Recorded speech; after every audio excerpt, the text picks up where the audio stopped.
ಸ್ನೇಹಿತರೆ, ಚರಿತ್ರೆ ಮತ್ತೊಂದು ವಿಡಿಯೋಗೆ ನಿಮಗೆಲ್ಲ ಪ್ರೀತಿಯ ಸ್ವಾಗತ. ಟ್ರಂಪ್ ಯಾವ ಧಮ್ಕಿ ಕೊಟ್ಟಿದ್ರೋ ಆ ಧಮ್ಕಿಯನ್ನ ಈಗ ರಿಯಾಲಿಟಿ ಮಾಡಿಬಿಟ್ಟಿದ್ದಾರೆ.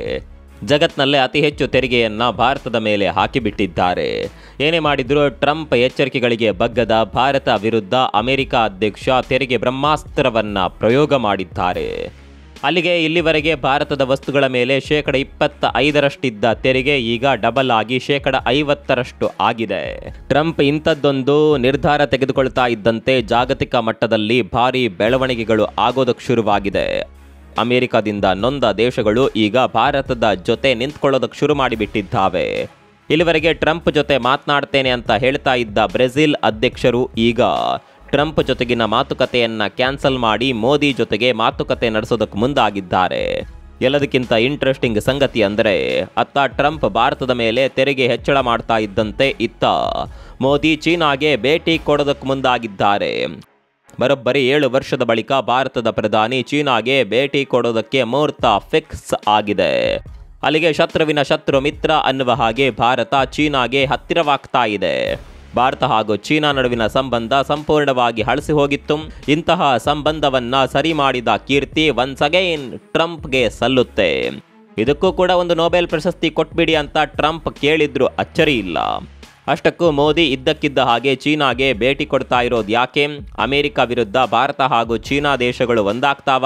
ಈಗ ಟ್ರಂಪ್ ತೆರಿಗೆ ಹೆಚ್ಚಳ ಮಾಡಿರೋದ್ರಿಂದ ಭಾರತದ ಆರ್ಥಿಕತೆಯ ಮೇಲೆ ಏನೆಲ್ಲ ಪರಿಣಾಮಗಳು ಆಗ್ತಾವೆ ಎಲ್ಲವನ್ನ ಡೀಟೇಲ್ ಆಗಿ ತೋರಿಸ್ತೀವಿ ನೋಡಿ.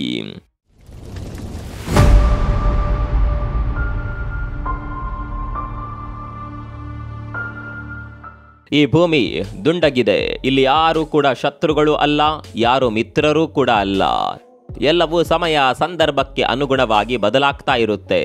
ಇಲ್ಲಾಂದ್ರೆ 4-5 ವರ್ಷಗಳ ಹಿಂದೆ ಒಂದೇ ವೇದಿಕೆಯಲ್ಲಿ ನಿಂತ್ಕೊಂಡು ಮೋದಿ ನನ್ನ ಫ್ರೆಂಡ್ ಅಂತ ಹಾಡಿ ಹೊಗಳಿದ ಟ್ರಂಪ್ ಈಗ ಭಾರತದ ವಿರುದ್ಧ ಇಷ್ಟೆಲ್ಲ ತೆರಿಗೆ ವಿಧಿಸೋದಕ್ಕೆ ಸಾಧ್ಯವೇ ಇರ್ತಾ ಇರಲಿಲ್ಲ.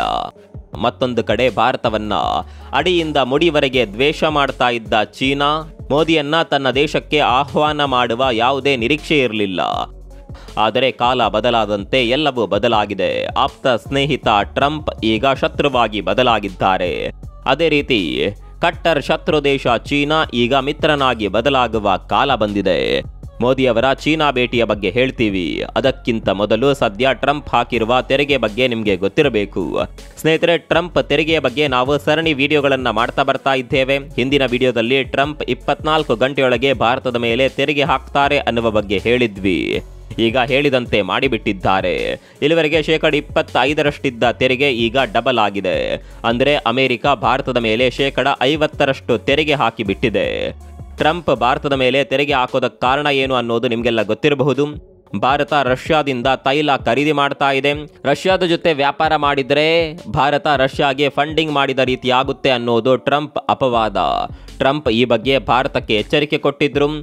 ರಷ್ಯಾದ ಜೊತೆಗಿನ ತೈಲ ವ್ಯಾಪಾರವನ್ನ ನಿಲ್ಲಿಸಿ, ಇಲ್ಲ ಅಂದ್ರೆ ನಾವು ಹಾಕುವ ತೆರಿಗೆಯನ್ನ ಎದುರಿಸಲು ಸಿದ್ಧವಾಗಿ ಅಂತ ಟ್ರಂಪ್ ಮೊದಲೇ ಧಮ್ಕಿ ಹಾಕಿದ್ರು.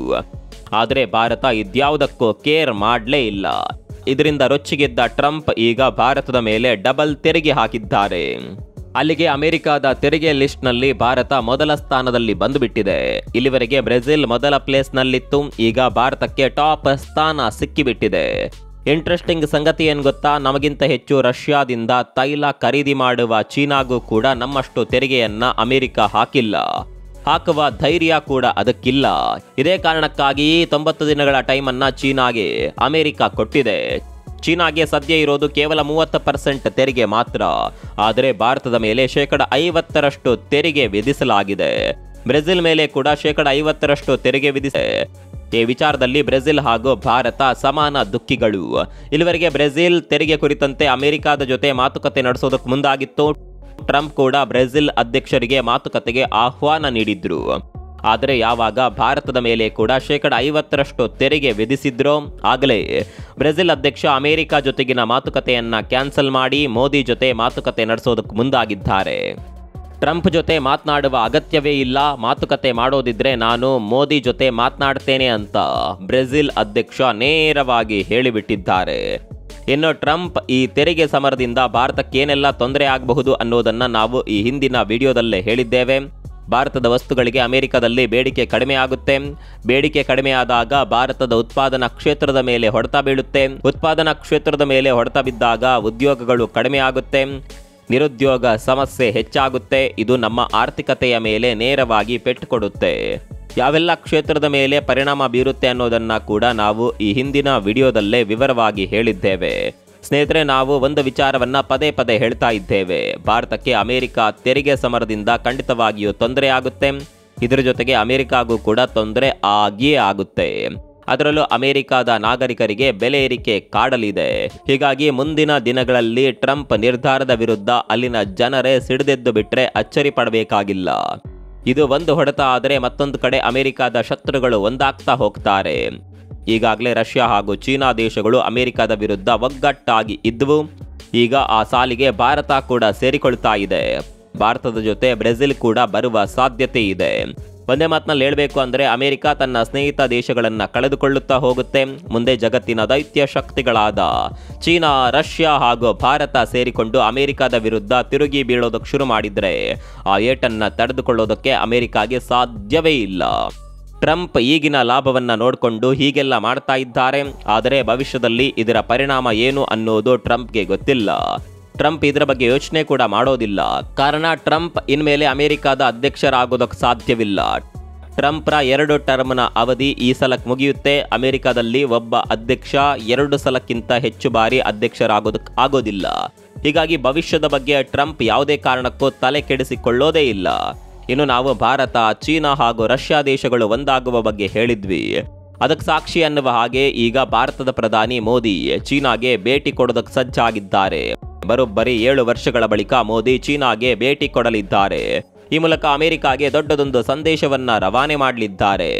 ಸ್ನೇಹಿತರೆ, ನಿಮಗೆಲ್ಲ ಗಲ್ವಾನ್ ಘರ್ಷಣೆಯ ಬಗ್ಗೆ ನೆನಪಿರಬಹುದು. ಭಾರತ ಹಾಗೂ ಚೀನಾ ಸೈನಿಕರ ನಡುವೆ ನಡೆದ ಘರ್ಷಣೆ ಇದು.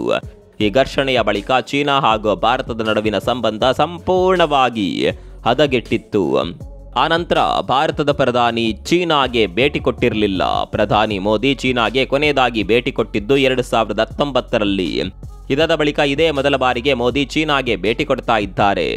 ಹೌದು, ಚೀನಾದ ತಿಯಾನ್ಜಿನ್ನಲ್ಲಿ ಆಗಸ್ಟ್ 31 ಹಾಗೂ ಸೆಪ್ಟೆಂಬರ್ 1ರಂದು ನಡೆಯಲಿರುವ ಶಾಂಘೈ ಸಹಕಾರ ಒಕ್ಕೂಟ ರಾಷ್ಟ್ರಗಳ ಮುಖ್ಯಸ್ಥರ ಸಭೆಯಲ್ಲಿ ಮೋದಿ ಭಾಗಿಯಾಗಲಿದ್ದಾರೆ. ಈ ಸಂದರ್ಭದಲ್ಲಿ ಚೀನಾ ಅಧ್ಯಕ್ಷ ಜಿನ್ಪಿಂಗ್ ಜೊತೆ ಕೂಡ ಮೋದಿ ದ್ವಿಪಕ್ಷೀಯ ಮಾತುಕತೆಯನ್ನ ನಡೆಸಲಿದ್ದಾರೆ. ಮೋದಿ ಹಾಗೂ ಜಿನ್ಪಿಂಗ್ ನಡುವಿನ ಈ ಮಾತುಕತೆ ಈಗ ಕುತೂಹಲದ ಕೇಂದ್ರ ಬಿಂದುವಾಗಿದೆ. ಇನ್ನು ಇದೇ ಶೃಂಗಸಭೆಗೆ ರಷ್ಯಾ ಅಧ್ಯಕ್ಷ ಪುಟಿನ್ ಕೂಡ ಆಗಮಿಸುವ ಸಾಧ್ಯತೆ ಇದೆ. ಒಂದು ವೇಳೆ ಪುಟಿನ್ ಕೂಡ ಈ ಸಭೆಗೆ ಬಂದು ಬಿಟ್ರೆ ಅಲ್ಲಿಗೆ ಅಮೆರಿಕಾಗೆ ಗುನ್ನ ಇಟ್ಟಂತೆಯೇ ಅರ್ಥ. ಒಗ್ಗಟ್ಟಿನಲ್ಲಿ ಬಲವಿದೆ ಅನ್ನುವ ಮಾತಿನಂತೆ ಈ 3 ಶಕ್ತಿಗಳು ಒಂದಾಗಿ ಬಿಟ್ರೆ ಟ್ರಂಪ್ ಅಲ್ಲ, ಟ್ರಂಪ್ನ ಅಪ್ಪ ಬಂದರೂ ಅಲುಗಾಡಿಸೋದಕ್ಕೆ ಸಾಧ್ಯವೇ ಇಲ್ಲ. ಒಂದಂತೂ ಸತ್ಯ, ಟ್ರಂಪ್ ಈ ಪರಿಯ ತೆರಿಗೆ ಹೆಚ್ಚಳದಿಂದ ಭಾರತಕ್ಕೆ ಖಂಡಿತವಾಗಿಯೂ ತೊಂದರೆ ಆಗುತ್ತೆ. ಆದರೆ ಭಾರತ ಇದಕ್ಕೆ ಯಾವ ರೀತಿಯ ತಿರುಗೇಟು ಕೊಡುತ್ತೆ ಅನ್ನೋದನ್ನ ಕಾದು ನೋಡಬೇಕು. ಈ ಬಗ್ಗೆ ನಿಮ್ಗೇನನ್ಸುತ್ತೆ? ಕಾಮೆಂಟ್ ಮಾಡಿ.